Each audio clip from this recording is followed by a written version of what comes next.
పాపకు నామకరణం కొంచెం గ్రాండ్‌గా చేయాలని నిశ్చయించుకున్నారు వినయ్ దంపతులు. హరిబాబు కుటుంబాన్ని, 10 మంది ముఖ్యమైన స్నేహితుల్ని, తన పార్ట్నర్స్‌ని మాత్రం ఆహ్వానించాడు వినయ్. పాపకు తలంటి స్నానం చేయించి, ఖరీదైన ఫ్రాక్ వేసి, మరెన్నో ఖరీదైన నగలు అలంకరించింది వర్ణ. తార, మీనాదేవి బలవంతం వల్ల వర్ణ పట్టుచీర కట్టుకుని నగలు పెట్టుకుంది.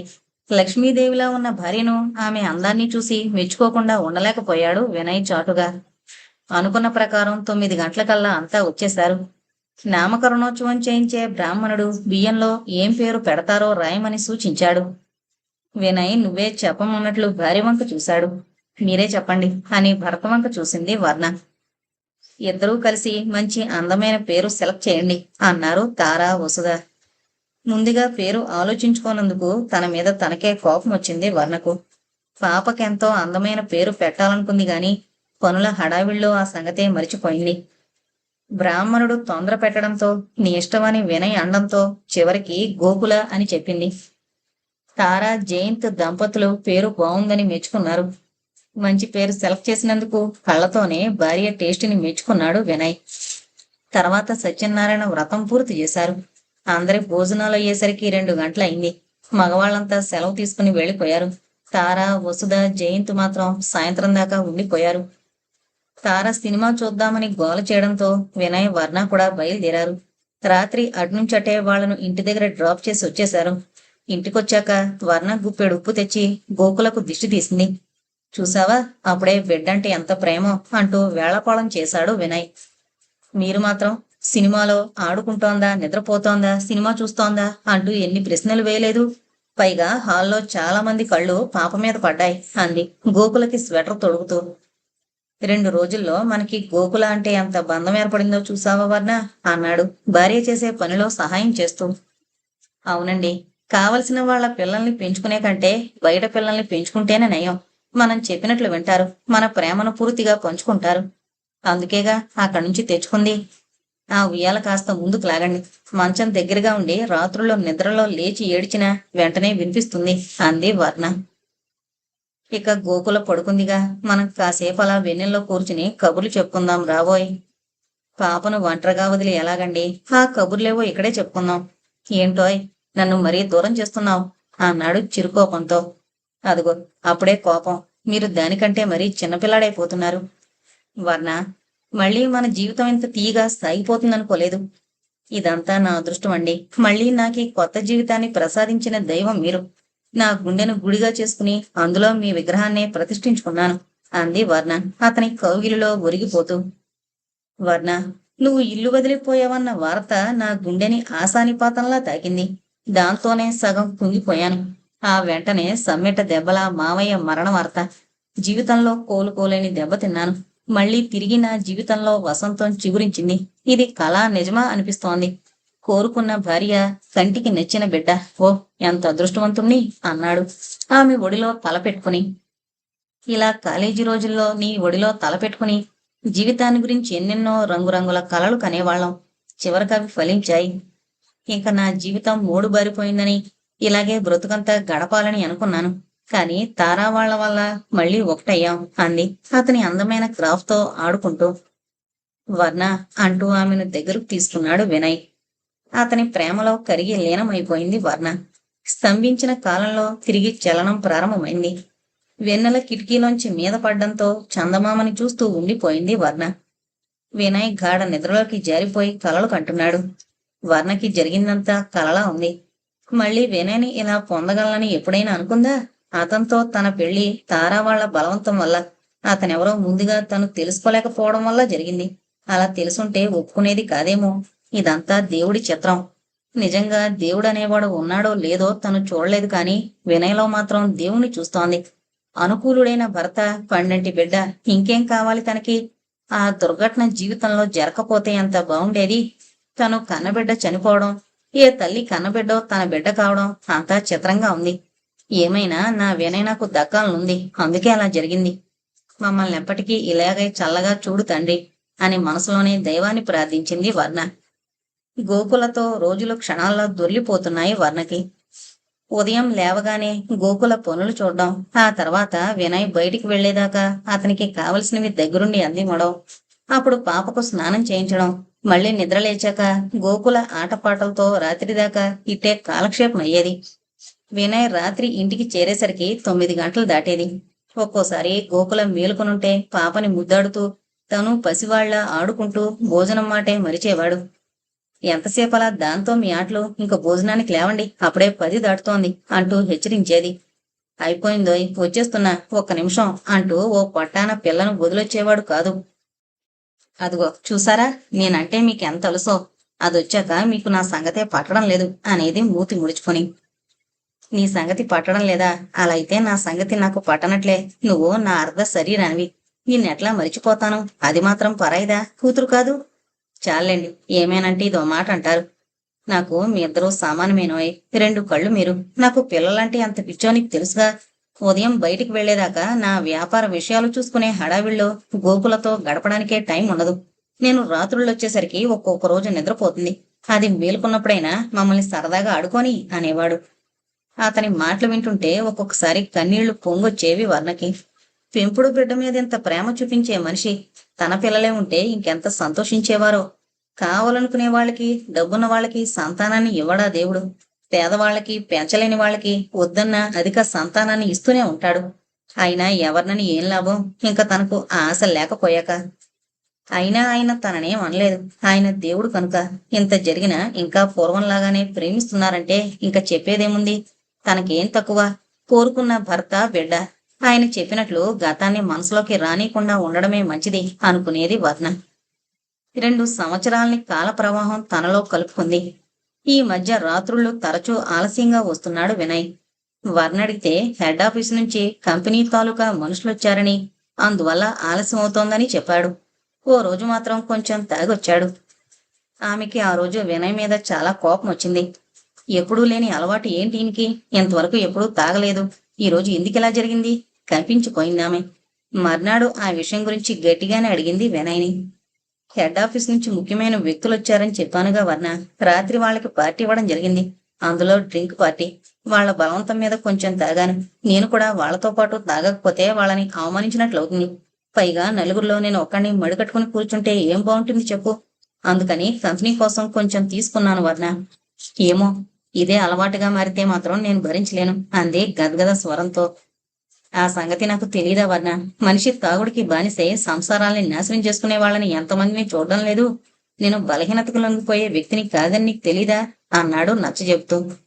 తెలుసండి, మీ మీద గట్టి నమ్మకమే ఉంది. కానీ మనం ఎంత పవిత్రంగా ఉందామనుకున్నా చుట్టుపక్కల వాళ్ళు మనల్ని అలా ఉండనేరు. అదే నా బాధ. ఎప్పుడైనా కంపెనీ కోసం తప్ప రోజు అలాంటి పార్టీలేం జరగవు అంటూ ఆమెను సమాధానపరిచాడు. ఆ రోజు జయంత్ వచ్చాడు వర్ణింటికి. తనకు ఆ అబ్బాయి పుట్టిన సందర్భంగా రేపు పార్టీ అరేంజ్ చేశామని ఇన్వైట్ చేయడానికి వచ్చాడు జయంత్. వర్ణ అతనితో చాలాసేపు మాట్లాడింది. వినయ్ ఇంట్లో లేని కారణంగా రాత్రి 10 గంటల దాకా ఎదురు చూసి ఆహ్వాన పత్రికనిచ్చి ఇద్దరినీ తప్పకుండా రమ్మని వెళ్లిపోయాడు జయంత్. వినయ్ రానందుకు ఎంతగానో నొచ్చుకుంది వర్ణ. మరో అరగంట గడిచాక వచ్చాడు వినయ్. ఏంటండి ఇంత ఆలస్యమైంది? మీకోసం జయంత్ బాబు వచ్చి ఇప్పటిదాకా ఎదురు చూసి వెళ్ళాడు అంది అతని కోటు హ్యాంగర్ కి తగిలిస్తూ. అలాగా, సారీ వర్ణ, ఇప్పటిదాకా ఒక ముఖ్యమైన పని మీద ఉండిపోయాను. గోకుల నిద్రపోయిందా అన్నాడు అలసటగా. ఇంతవరకు ఆడుకుని ఇప్పుడే పడుకుంది. జయంత్ బాబుకి అబ్బాయి పుట్టాడుగా, అందుకని రేపు పార్టీ ఇస్తున్నాడట. రేపు మనల్ని తప్పకుండా రమ్మని మరీ మరీ చెప్పాడు. అలాగా, రేపుగా, వెళదాంలే అన్నాడు షూస్ విప్పుతూ. అవును, ఏంటంత ముఖ్యమైన పని? మళ్ళీ కంపెనీ తాలూకా వాళ్ళు ఎవరైనా వచ్చారా? అదేం కాదులే, తర్వాత చెప్తాను అంటూ స్నానానికి వెళ్ళాడు. ఏంటి ఇందాక తర్వాత చెబుతాలే అన్నారు అంది పడుకోబోయే ముందు. మా కజిన్ బ్రదర్కి సీరియస్ గా ఉంటే హాస్పిటల్లో చేర్పించొస్తున్నాను, అందుకే ఆలస్యమైంది. కజిన్ బ్రదరా? మీకు చుట్టాలు బంధువులు ఎవరూ లేరన్నారు అంది ప్రశ్నార్థకంగా. అన్నమాట నిజమే. నాకు చిన్నప్పుడే అమ్మా నాన్న పోయారన్నానుగా. మా నాన్న నుంచి నాకు ఆస్తిపాస్తులు లేని కారణంగా మా పెదనాన్న నన్ను తనతో తీసుకువెళ్ళడానికి ఇష్టం లేక వెళ్ళిపోయాడు. అప్పుడు ఆయన ఏదో దూరపు ఊళ్ళో ఉండేవాడు. అప్పటినుంచి నాకు ఎవరూ లేనట్లే. మావయ్య కొద్ది రోజులకు పోతాడనగా మా పెదనాన్న కొడుకు అని ఒక వ్యక్తిని చూపించి మావయ్య నాకు పరిచయం చేశాడు. వాడు మన కాలేజీలో చదువుకున్నాళ్లే, రాజు అని. అప్పటికి వాళ్ళు గొప్పవాళ్ళు. ఒకే కాలేజీలో చదువుకుంటున్న మనిషి వీడు అని తెలిసిన చుట్టరికాలు మాత్రం అప్పటికి తెలియవు. మావయ్య పోయాక మళ్ళీ మేం కలుసుకోలేదు. ఇవాళ మధ్యాహ్నం నా కోసం ఫోన్ చేశాడు. మనిషి హీనస్థితిలో, దాదాపు చావు బ్రతుకుల్లో ఉన్నాడు. ఏం జరిగింది? అంది వర్ణ ఆతృతగా. తండ్రి పోయాడట. డబ్బంతా చేతికొచ్చింది. దురలవాట్లకి బానిసయ్యాడు. చేతిలో డబ్బు, ఒంట్లో శక్తి ఖర్చయిపోయాయి. టీబీ బాగా ముదిరిపోయింది. లంగ్స్ రెండు పూర్తిగా పోయాయి. చేతిలో కాని లేదట. నా కోసం మధ్యాహ్నం ఫోన్ చేశాడు. వాడి స్థితి చూస్తే జాలేసింది. ఎంతైనా రక్త సంబంధం కాదు అని అనలేకపోయాను. ఏ హాస్పిటల్లోనూ చేర్చుకోమన్నారు. చివరికి అతి కష్టం మీద శానిటోరియంలో చేర్పించాను. నెలలు మాత్రమే టైం అని చెప్పారు. అయ్యో పాపం, కాస్త ముందుగా తెలుసుకుంటే ఏమైనా లాభం ఉండేదేమో అంది జాలిగా. అది తెలుసుకునే అవకాశమే ఉంటే ఇలా జరుగుండేది కాదుగా. వాళ్ళు ఎవరూ లేరా? లేరు. ఒకడే కొడుకు వీడు. తల్లి కూడా ఈ మధ్య పోయిందట. ఇంకెవరూ లేరు. పాపం, కొందరిని ఎందుకో అలా భయంకరమైన ఒంటరితనానికి గురి చేస్తాడు భగవంతుడు. చేసిన తప్పులకు ఇలాంటి శిక్షలు తప్పవు వర్ణ. వాడు చేసిన పాపాలు నీ చెవులతో వింటే నువ్వింతగా జాలిపడవు. అయినా అలాంటి వాళ్ళ మీద జాలిపడ్డం మానవ ధర్మం. మానవ ధర్మంతోనే జాలిపడ్డాను. కానీ ఎక్కడో ఒక చోట శిక్ష అనుభవించాల్సిందే. పాపం చేసేటప్పుడు దీనికి శిక్ష అనేది ఉంటుంది అనే మాట మరిచిపోతారు. కొందరు పాపాత్ములు తప్పులు చేసినా, జీవితాలను నాశనం చేసినా పెద్ద మనుషుల్లా చలామణి అవుతూనే ఉంటారు. ఏదో ఓ నాటికి ప్రాయశ్చిత్తం జరుగుతుంది. అప్పుడు ఏడ్చినా, పశ్చాత్తాపపడ్డా ప్రయోజనం లేదు. చేసిన తప్పు దిద్దుకునే అవకాశం అసలే లేదు అన్నాడు వినయ్. అలాంటి వాళ్ళని చూసి జాలిపడ్డం తప్ప మరేం చేయలేం. వాళ్ళ బాధని నివారించడానికి రక్త సంబంధాన్ని కాదన్నా పోదుగా. మీరే కాస్త సహాయం చేయండి అంది వర్ణ. రక్త సంబంధం కంటే కూడా మానవత్వం ముఖ్యం వర్ణ. వాడెన్ని పాపాలు చేసినా సాటి మనిషి, మనవాడు అనే దృష్టితోనే ఆ పని చేశాను. గడియారం 12 గంటలు కొట్టింది. ఇక పడుకోండి, అప్పుడే సగం రాత్రి గడిచిపోయింది అంది వర్ణ ఆవులిస్తూ. వినయ్ పక్కలో పడుకున్న గోకుల తలనిమిరి ముద్దు పెట్టుకున్నాడు. అటు తిరిగి నిద్రలో మునిగిపోయాడు. గోకులతో బంధం విడదీరాని అనుబంధం అయిపోయింది వర్ణకు. ముద్దు మాటలతో మురిపిస్తోంది. కాలు వచ్చిన పిల్ల కావడంతో ఇల్లంతా ఓ కొలికి తెస్తోంది. తండ్రి ఇంటికి రాగానే పొరుగులాంటి నడకతో ఎదురు వెళుతోంది. అలా నడుస్తుంటే ఎక్కడ కింద పడిపోతుందో అని వర్ణ విలవెల్లాడిపోయేది. పరుగునొచ్చి పాపను పట్టుకునేది. తల్లి చేతులు తోసేసి తండ్రి దగ్గరకు పారిపోయేది గోకుల. అమ్మ కొత్తింది, అమ్మ మంచిది కాదు అంటూ అర్థమయ్యి కాకుండా ఏవేవో చెప్పేది తండ్రి ఒడిలో కూర్చుని. అలాగా, అయితే మనం అమ్మ జట్టు ఉండొద్దు, నువ్వు నేను ఒకటి ఏ అమ్మ అనేవాడు వినయ్ ముద్దు పెట్టుకుని. వేళ్ళుందో లేదో అప్పుడే అమ్మ మీద ఎన్ని ఫిర్యాదులు చేస్తుందో. ఈసారి నా దగ్గరికి రా చెప్తాను అంటూ బెదిరించేది వర్ణ. నీతో పచ్చి, నాన్న నేను టాటా పోతాం అనేది తండ్రిని హత్తుకుపోయి. మీ నాన్నగారు లేకపోతే నేనే కావాలి మళ్ళీ, అప్పుడు చెబుతా నీ పని. నాన్న నేను ఆఫీస్కి కారులో పోతాంగా అనేది కళ్ళెగరేస్తూ. చూసావా, మేమిద్దరం ఒకటి, నువ్వు ఒక్కరితివి ఒకటి. పార్టీ వీక్ అయిపోయింది, సారీ చెప్పుకో, మాలో కలుపుకుంటాం అనేవాడు వినయ్. నేనేం చెప్పను, నేను ఊరెళ్ళిపోతాగా అనేది కోపంగా ఆమె. నాన్న, అమ్మ నిజంగా వెళ్ళిపోతుందా? టాటా అనేది భయంగా. వెళితే వెళ్ళని, నేనున్నానుగా.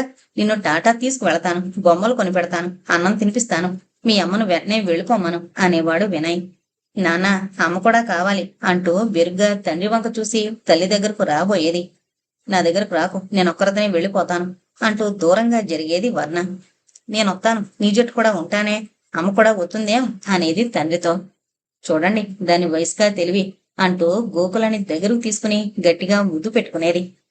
పాపం, దాన్ని ఏడిపించక వర్ణ. ఇంకో ఏడాది గడిస్తే ఎటో కాన్వెంట్కి వెళ్ళిపోతుంది. అమ్మో, అప్పుడే ఏం కాన్వెంట్ అండి, దానికి 5 ఏళ్లైనా రాందే అనేది. గోకులను ఎక్కడ తీసుకెళ్లిపోతారో అన్నంత గట్టిగా గుండెలకు అదుముకుని. ఏం, దాన్ని బడికి పంపించవా? నేను గోకులను విడిచి ఒక్క క్షణం కూడా ఉండలేను. దాన్ని నా నుంచి విడదీకండి అనేది భయంగా. బావుంది నీ వరస. గోకులకి నీ ప్రేమ తప్ప చదువు సంధ్య ఏమీ అక్కర్లేదు అనుకున్నావా అనేవాడు తమాషాగా. 5 ఏళ్ల దాకా దాన్ని నా నుంచి ఎవరూ వేరు చేయకూడదు. కనీసం అప్పుడైనా పంపిస్తావా, లేకపోతే మీ ఇద్దరిని కాన్వెంట్లో కలిపి వెయ్యాలా అనేవాడు ఉడికిస్తూ. చాలండి వేళకోళం, నేను చదువుకోలేదా? మరి పిచ్చిదాన్ని చేసి మాట్లాడుతున్నారు.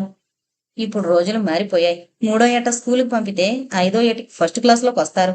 ఇప్పటి చదువులే వేరు.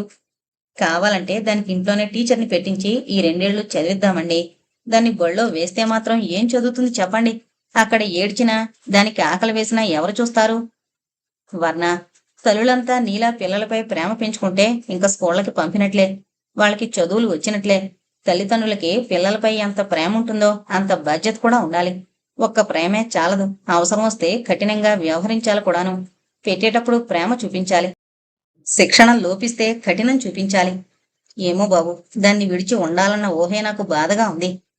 రేపు పెళ్ళైతే దాన్ని అత్తవారింటికి పంపకుండా అల్లుణ్ణి ఎల్లరకం ఉంచుకుందామా ఏంటి అన్నాడు ఆమెను మరింతగా ఉడికిస్తూ. పోండి మీరు మరీను. దాన్ని స్కూలుకి పంపడానికే నేను బాధపడుతుంటే మీరు పెళ్లి అత్తారిల్లు అని మరీ భయపెడుతున్నారు అనేది కోపంగా. పిల్లల మీద మరీ అంత మమకారం పెంచుకోకూడదు వర్ణ. వాళ్ళని కేవలం మన ప్రేమతో మాత్రమే బందీలుగా కట్టిపడేయకూడదు. చూసి చూడనట్టు పోవాలి. అయినా ఇంకా టైం ఉందిగా దాని చదువుకి.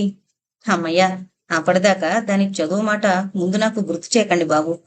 అప్పటికి దీని అల్లరి భరించలేకపోతే నేనే స్కూల్లో వేయమని గోల చేస్తాను.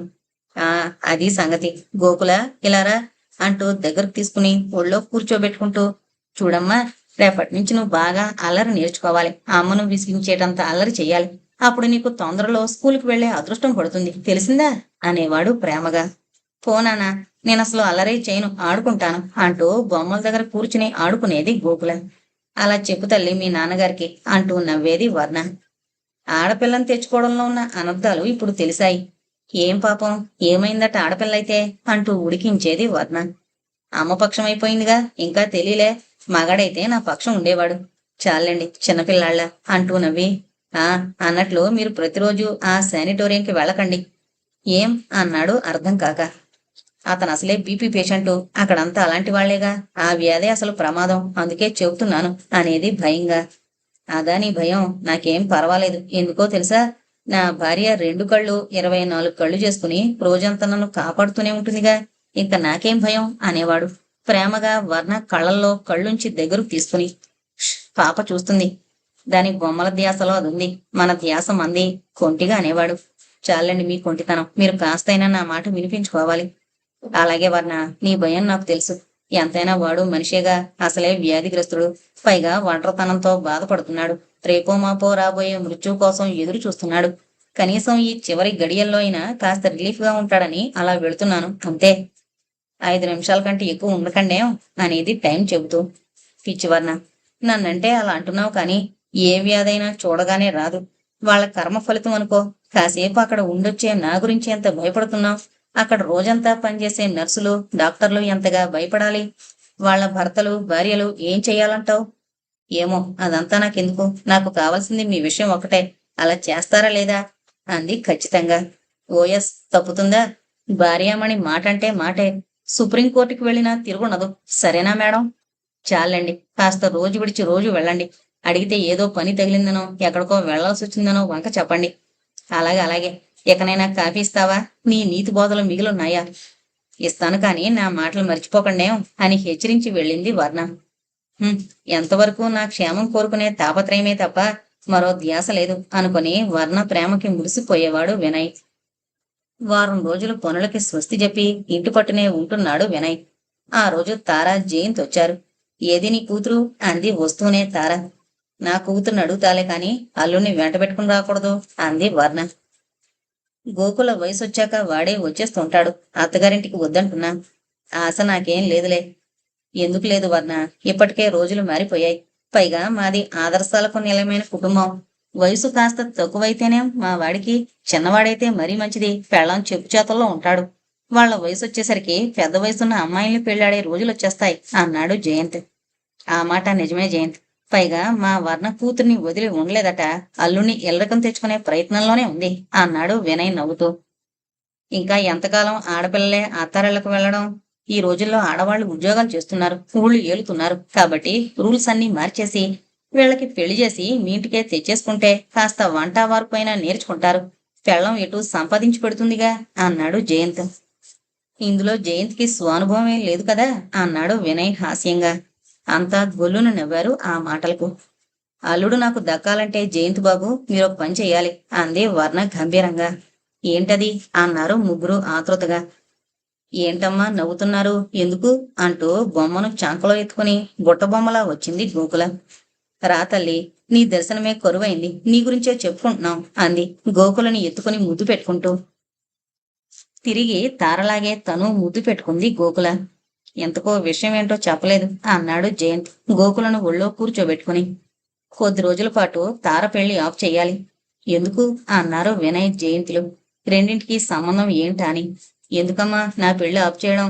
నేనేం ఆగను, వెంటనే పెళ్లి చేసుకుంటా. ఇందులో ఏదో రహస్యం ఉంది అంది తార హాస్యంగా. నువ్వు కాస్త గుర్రాన్ని కట్టేతారా, నాకు ఈ కాస్త ఉపకారం చేసి పెడుదు అంది బ్రతిమలాడుతూ. ఎందుకో విన్నవించుకో, నచ్చితే ఓకే అంటాం అంది గర్వంగా. నువ్వు తొందరపడి పెళ్లి చేసుకుని ఆ తర్వాత మరీ తొందరపడి ఓ కూతుర్ని కనేశావంటే నా పని నా కూతురు పని గోవిందా అంది విచారంగా. అదా సంగతి అన్నారు గట్టిగా నవ్వుతూ. వర్ణ కూడా వాళ్లతో శృతి కలిపింది. అయితే మాత్రం ఏం వర్ణ, రేపు తారకు కూతురు పుట్టినా మా అబ్బాయిని మీ గోకులే గెలుచుకుంటుంది. గెలుచుకోలేకపోతే అంది వర్ణ. ఇద్దరికి పోటీ పెడదాం. అదేమిట్రా అన్నయ్య, నా కూతురికి గోకులకి పోటీ పెట్టి మీరంతా సినిమా చూస్తారా అంటూ ఏడుపు ముఖం పెట్టింది తార, తన కూతురికి అప్పుడే అన్యాయం జరిగిపోయినట్లు. అబ్బా, ఇంకా నీకు కూతురై పుట్టలేదులే తల్లి, నీ కూతురికి న్యాయమే జరుగుతుంది, కళ్ళనీళ్లు పెట్టుకోకు అంటూ ఊరడించినట్లు నటించసాగింది వర్ణ. మరోసారి నవ్వులు మారుమ్రోగాయి. కాసేపు వ్యాపార విషయాలు మాట్లాడాడు జయంత్ వినయ్తో. మరి కాసేపు దూరంగా బాల్కనీలో నిలబడి చర్చించుకున్నారు. వర్ణ తార మామూలు కబుర్లు చెప్పుకుంటున్నారు. మధ్య మధ్య గోకుల తన మాటలతో ప్రశ్నలతో అందరి మధ్య చేరి అంతరాయం కలిగిస్తోంది. అలా సాయంత్రం 4 గంటల దాకా కాలం గడిచిపోయింది. వంటావిడ కాఫీ పలహారాలు తేవడంతో వాతావరణం మారింది. జయంత్ వినయ్ కూడా వచ్చి కూర్చున్నారు. మీ ఇంట్లో కూర్చుని మాట్లాడుతుంటే కాలమే తెలియదు మాకు. 1 గంట కూర్చుందామని వచ్చాం, 3 గంటలు కూర్చున్నా వచ్చిన విషయం చెప్పకుండానే అన్నాడు జయంత్ ఒక్కపొడి నములుతూ. ఏంటా విషయం అన్నాడు వినయ్. రేపు సాయంత్రం కొత్తగా కట్టిన హోం ప్రారంభోత్సవం. మొన్ననే అన్ని పూర్తయ్యాయి. ఇంకా ఎండా వానలకి భయపడనక్కర్లేదు. రేపే మంచి రోజు ప్రారంభోత్సవానికి. సాయంత్రం 5 గంటలకి ఫంక్షన్ మొదలవుతుంది. మినిస్టర్ గారు కూడా వస్తున్నారు. మీరిద్దరూ తప్పకుండా రావాలి అంటూ ఇద్దరితో చెప్పాడు జయంత్. అలాగే, మీ ఇంట్లో పండగంటే మాకు మాత్రం కాదా, తప్పకుండా వస్తాం అన్నారిద్దరు. వాళ్ళిద్దరూ సెలవు తీసుకుని వెళ్ళిపోయారు. వీళ్ళని చూస్తే ముచ్చటేస్తుంది. మీనాదేవి హరిబాబు గారే కాకుండా కొడుకు కోడలు కూడా వాళ్లకు తగినట్లుగా నడుచుకుంటారు. తార అంతే, వాళ్ల భావాలతో ఏకీభవిస్తుంది. ఒక కుటుంబంలో అంతా కలిసిమెలిసి ఒక్క మాట మీద ఉండడం అంటే మాటలు కాదు. అదృష్టవంతులకు అన్నీ అలాగే సమకూరుతాయి వర్ణ. కొన్నాళ్లు వాళ్ళు కష్టాలతో బాధలతో ఇబ్బందులు పడ్డా తిరిగి మంచి రోజులొచ్చాయి. నలుగురి కోసం పాటుపడుతున్నారు. దేవుడు వాళ్ళని చల్లగా చూస్తాడు. జీవితం అన్నాక కష్టసుఖాలు ఆటుపోట్లు తప్పవు. వాటికి తట్టుకుని ధైర్యంగా ఉన్నప్పుడే మనిషి పైకొస్తాడు. కష్టాలొచ్చినప్పుడు కుంగిపోక, సుఖాలు కలిగినప్పుడు కుంగిపోక ఎప్పుడూ ఒకే నిబ్బరంతో ఉండగలగాలి. రెంటిని సమానంగా భరించడం నేర్చుకోవాలి అంటూ మేడపైకి వెళ్ళాడు వినయ్. వినయ్ మాటలు నిజమే. తన జీవితం మొన్నటిదాకా అంతేగా. ఇప్పుడు మంచి భర్త, బిడ్డ, పెద్ద బిల్డింగు, 2 కార్లు, కావలసినంత డబ్బు. చీకటి వెలుగుల్లేని జీవితమే ఉండదేమో. ప్రపంచంలో ప్రతి మనిషికి కష్టసుఖాలు తప్పదు. అవి లేకపోతే మనుషులు ఈ భూమి మీద మామూలుగా ఉండలేరు. దేవుడి కంటే గొప్పవాళ్ళైపోతారు. ఎవరిని లక్ష్య పెట్టలేరు. పాపపుణ్యాల ప్రసక్తి అసలే ఉండదు. మేలిమి బంగారానికే నిప్పులో కాలి సమ్మెట దెబ్బలు తినక తప్పడం లేదు అనుకుంది వర్ణ.